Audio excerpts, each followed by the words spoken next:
And with June marking the start of Pride Month, some big corporations are thinking twice about how they display support for the LGBTQ+ community.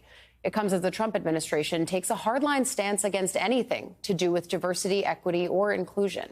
NBC News correspondent Stephen Romo has more. A new survey of more than 200 executives by a risk management research firm shows nearly 40% plan to pull back on how they engage with Pride this year. Why? More than 60% say they fear backlash from the Trump administration and its actions against diversity, equity, and inclusion efforts by companies. Our country will be woke no longer.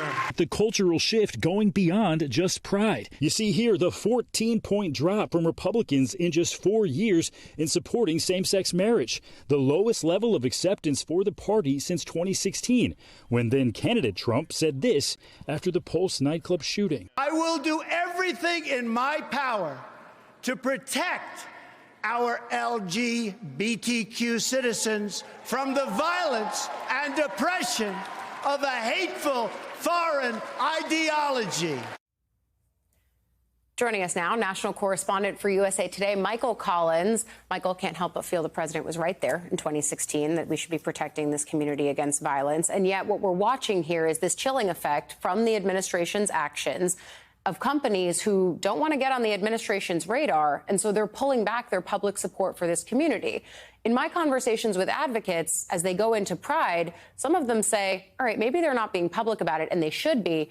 But are they still walking the walk and offering those protections internally? You know, that's a wonderful question and something that I think that we need to just kind of watch to see what happens. And the atmosphere that we're seeing right now is so different than what we saw under the Biden and Obama administrations. I mean, they frequently embraced, Pride. Both presidents held events at the White House celebrating Pride. They issued proclamations declaring June as Pride Month, but this administration is not doing any of that. Yeah, not doing any of that, and instead targeting, for example, the trans community, whether it's through reconciliation policy or through Pentagon policy that pulls trans folks out of service.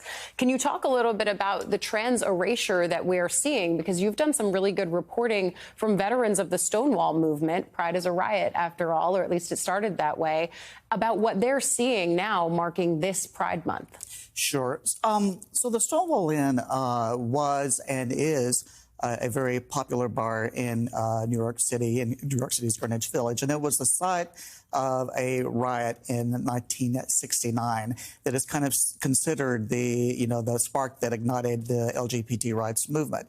And in 2016, President Obama designated Stonewall as a national monument because he felt like what happened there was such an important moment in American history and LGBTQ history that he wanted to make sure that, what happened was not forgotten and the people who participated in this were not forgotten. President Trump sees things differently.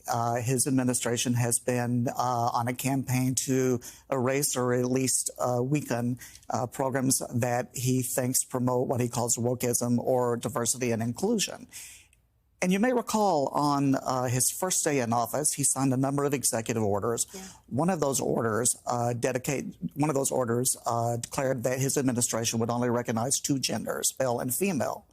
When that happened, agencies all across the federal government started to update their websites to conform to this policy. And as a result of that, any reference to transgender people was eliminated from the website dedicated to the Stonewall National Monument. And that's completely changing the way that we see that history. I mean, what are those veterans of Stonewall saying now about that erasure, but also about this moment in the movement? They're really concerned about that. I talked to a number of people who were there, who were involved in the riots. And one person in particular that I talked to who was inside the bar the night of the raid, he said, transgender people were there and they were a key part of what happened. They fought against police. They rioted right alongside gay men and lesbians. And other people. I mean, there were a lot of people who were rioting at Stonewall, yeah. But transgender people were a very important part of that. And he said, what you're seeing the administration do is basically rewrite history or censor history and just, eliminate any reference to, what these transgender people helped accomplish. It's really important reporting. It's important to remember this day as it happened and continue remembering Pride that way as well. Michael Collins, thank you for bringing us your reporting on this important topic. Thank you for having me.